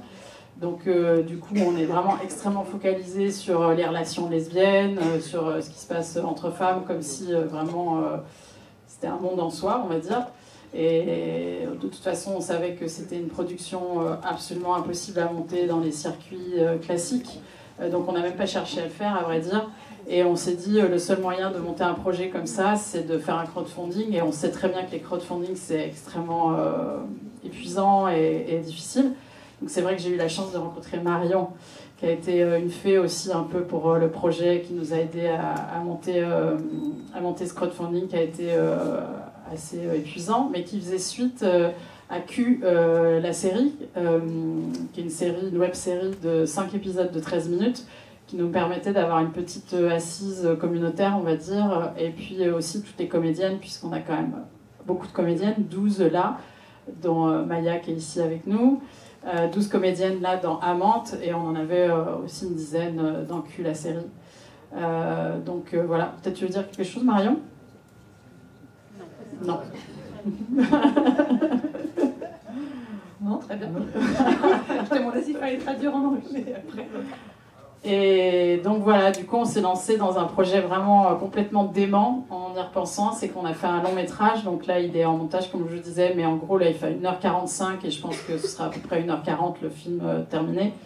Donc on s'est lancé dans un projet fou qui est de faire un long métrage en 17 jours de tournage, avec 12 comédiennes, 15 lieux de tournage, et avec, attention, 16 000 €. Donc, je crois qu'on a battu tous les records. Et bon, à vrai dire, si j'avais su ce que ça allait être avant de le faire, je ne l'aurais pas fait, c'est vrai. À toutes les étapes d'ailleurs, le crowdfunding, ça a été vraiment dur. Le tournage, ça a été vraiment très dur. Et la post-prod, c'est dur. Et forcément, puisque quand on n'a pas de moyens, on compte vraiment sur les bonnes volontés. Et on sait que c'est dur. Mais après, ce qui est extraordinaire sur ce projet, c'est qu'on a quand même une équipe géniale. Évidemment, Marion qui est là, qui a été en soutien psychologique. Vraiment, c'était important. Et puis Nathalie, qui n'est pas là ce soir, qui est la chef-op, qui est vraiment géniale. Et toutes les comédiennes, puisque comme je disais, on a 12 comédiennes, et sans cet investissement-là, c'était mort. Et puis toute l'équipe aussi de tournage, parce qu'on avait bien sûr une équipe technique bénévole, qui a été géniale, parce qu'on a bossé comme des malades pendant 17 jours, vous pouvez bien imaginer ce que ça représente de faire un long métrage en 17 jours, et puis d'y arriver, parce que finalement, alors je crois pas en Dieu, mais là je peux dire qu'il y a eu un miracle quand même. Et voilà, et on a hâte de vous montrer le film. Et moi, je vais ajouter juste 2 choses. C'est pour que la campagne de crowdfunding, on a voulu vraiment faire pas une campagne seulement en ligne, on a fait plein d'événements vraiment en présentiel pour rencontrer un peu tout le monde, les communautés. On a eu un soutien de Vuettenco qui est là ce soir. On a fait des événements on a fait des événements au Rosa Bonheur sur scène. On a fait une projection au Cabaret La Bouche. On a eu beaucoup de soutien. On a tourné au Bonjour Madame. On a eu beaucoup de soutien aussi des lieux à Paris. Et on les remercie parce qu'on est quand même là, on existe, on a des lieux physiques pour se retrouver. Et la deuxième chose que je voulais vous dire à propos du film, c'est que oui, comme Caro disait, il n'y a que des femmes à l'écran, que des femmes sur le plateau de tournage, quasiment que des lesbiennes. Mais en fait, on commence l'histoire avec 2 couples et un couple lesbien. Et moi, ma façon pour pitcher la com de ce film, tout le monde est lesbien au début, tout le monde est lesbien à la fin, et personne ne meurt. Voilà, on a besoin de ça. Exactement. Donc c'est une comédie dramatique, une comédie sentimentale avec tous ces codes-là pour pouvoir aussi rire et se reconnaître. On a fait ça avec nos petits bras, avec beaucoup d'amitié, beaucoup de soutien de nos super comédiennes, l'équipe technique, une partie est là ce soir. Et voilà, on a envie de rire, de se reconnaître. Il y a des très belles scènes d'intimité. On en parlait tout à l'heure avec Rose. Ça va être un très beau film qui va sortir très bientôt. Voilà justement pour la distribution. Alors comment ça va se passer? On sait que c'est le nerf de la guerre quand même, la distribution. Hein. Voilà, c'est qu'on peut faire des films, des œuvres géniales, mais ce ne sont pas distribués en salle. On ne peut pas les voir nulle part. C'est comme pour les livres, hein, c'est pareil. Si les livres ne sont pas distribués, ils ont beau être écrits. Alors c'est vrai que moi j'ai toujours agi sur ce projet au jour le jour parce que c'était pas possible de faire autrement, tellement il y a de choses à faire, parce que c'est vrai qu'on travaille dessus depuis le mois de... depuis en fait on s'est rencontré Marion en 2023 et franchement c'est un travail titanesque, c'est vrai.